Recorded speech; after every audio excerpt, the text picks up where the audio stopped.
you should act or what's going to happen.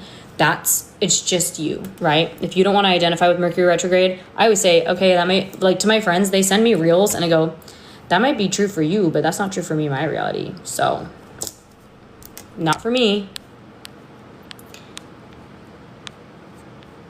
The fastest way I manifested were the small things because I forgot about them. So how do I forget about SP? You don't have to forget about SP.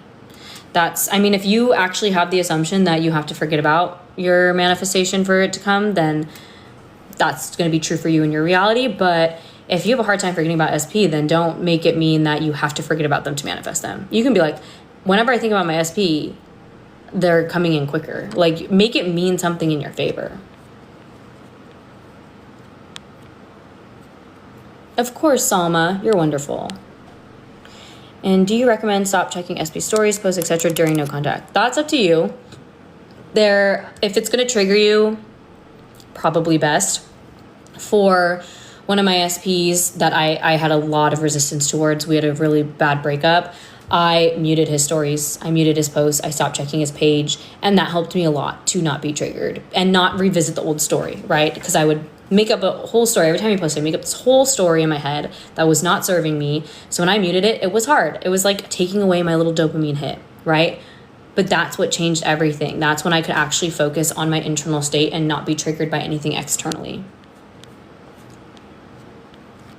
I'm also having great retrograde, LOL. So I just assume I'm exempt. Yes, Jesse, me too. I'm always like, my retrograde's great. Everyone's always like, I'm dying. And I'm like, I'm actually having a great time. Do you have an affirmation idea or some advice on weight loss, physical change? You can say whatever you want. It doesn't matter your affirmations. But for weight loss or physical change, I always tell people it's kind of hard to tell yourself, like, I'm in my desired body. I have my desired body right now. And then you look in the mirror and you feel maybe triggered because you don't. What I did for physical appearance changes and like clear skin, as an example, is I would tell myself my skin's getting clearer and clearer every day. If you want like a weight loss story, I'm pretty sure my old coach, Ellie in the 4D, she recently posted her story and she manifested, I think, like 40 pounds down. And she told herself, like, I'm losing weight every single day. She did it that way, so it feels less triggering. Like, basically telling yourself every day I'm getting better and better. And it takes the pressure off it a little bit. So I would recommend watching that video if you need to, but that's gonna help you a lot. Oh my God, Kayleen, you're still here. I love this. Any recommendations of books or courses or content on self-concept? Don't know where to start. You don't need to consume any more content. You know what you need to be doing. You need to just tell yourself. You need to choose the new self-concept for you. You can watch creators, but like be careful of how much content you're consuming from different people. You're gonna get a lot of different perspectives. And sometimes it's going to be conflicting. So find people that you resonate with, different coaches, creators on here. I have a handful of people that I stick to and I don't listen to anyone else. But all of this is very simple. It's literally continuing to choose the identity that you want to be in and saying that you already have it. That's it. If you need a technique, you can use a technique. But this is all the information you have. You have to just apply it. Over consuming content is a huge problem in the manifestation community. Everyone's looking for like some secret key, and there's not. You are the key. It's you deciding you have it with conviction. Were you and your ex in no contact, if you don't mind me asking? Yes, we were in no contact. We broke up, terrible breakup, horrible circumstances, and we were in no contact for a month and a half before he reached back out to me. When was the fastest time you manifested an SP, and what was the best approach? I've manifested like contact with an SP the same day, right? Like full relationships. I haven't manifested a full relationship in this era right now. Like the best was like a month and a half, right? But in this like new era where I am better at it, I'm quicker at it, I don't want a relationship. I've manifested casual, I guess I could say casual relationships with people in a day. But contact, I've done it within a span of a few hours where I decided, okay, I want this person to reach out to me. It was an SP. And by the nighttime, they reached out. The best approach was literally disidentifying from all my doubts and continuing to say, this is what I'm doing. This is who I am, and I have it. And my doubts don't mean anything. That's it.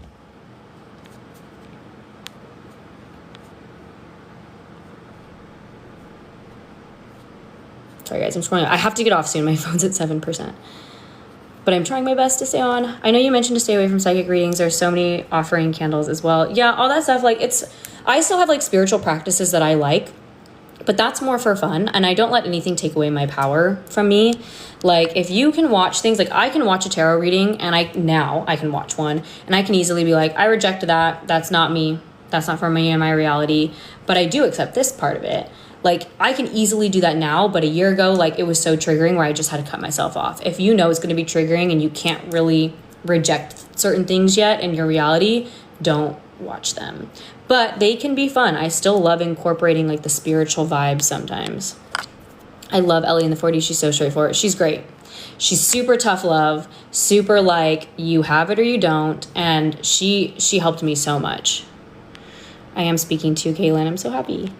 So if something happens, just say, that's the old me. Yeah, that's what I do. I go, that's the old identity trying to pull me back, because you're choosing a new identity. Your old identity is going to be screaming in your ear for attention and be like, why are you choosing this new identity when I'm over here? You've been choosing me this whole time. It's going to scream. It's going to be loud. And you just have to be like, no, thank you. You can kick and scream over there. I'm actually choosing my new identity. Sometimes think it's too easy to be true. I love it. That's great. That's a great way to think. Can you explain the non-immediately changing 3D in a way that's not separate from the 4D? Well, if everything was completely like happening in the 3D immediately, it would be chaos. It's more like you are shifting into different realities at all times. Every second you're shifting into a different reality. You have to hold the identity of the reality where you have your desire for long enough to actually stay there, right? To actually be able to see it. How did you manifest him despite quietness? Exactly what I'm telling you guys. It's the same thing. Literally, every time a doubt popped up, an unfavorable circumstance popped up, he did something that I didn't like, I would say, nope, that's my ego. That's the old me trying to pull me back. I do not accept that as fact. I literally would not take anything as fact in my 3D. I go, that does not determine whether I get my manifestation. And I go right back to, we are in contact. Because I didn't know if I wanted a relationship with him. So I would say, he contacted me. He came back. I would say, he came back. I kept pivoting to that. I kept being like, these doubts don't matter. That's just old. I'm already with him. Whatever you want to say. We're together. We're in contact, whatever it is. That's literally it. I did that over and over again. Every time it came into my head. If it was every 10 seconds, I would do it every 10 seconds. If it was every 10 minutes, I would do it every 10 minutes. I'm dialing content consumption down because it puts me in the energy of trying not having. Yeah, I consume content because I love hearing different perspectives on things. And sometimes like even as like a coach and creator, like we're always learning. I love hearing a new perspective and being like, that clicked for me. I love that. And just as like motivation, sometimes like you listen to another creator and you're just like, yeah, that helps me. I needed to lock in. But if you're consuming content to try to find something, you're telling yourself you don't have it. Do you suggest affirming me and SP are in a relationship and waiting for him to reach out? That's up to you. You can reach out if you know that you are in the identity of already having it. Like if you know it's not going to trigger you if they don't respond, then do it. But if you are like, if them not responding is going to cause a spiral where you're like, oh my God, they don't want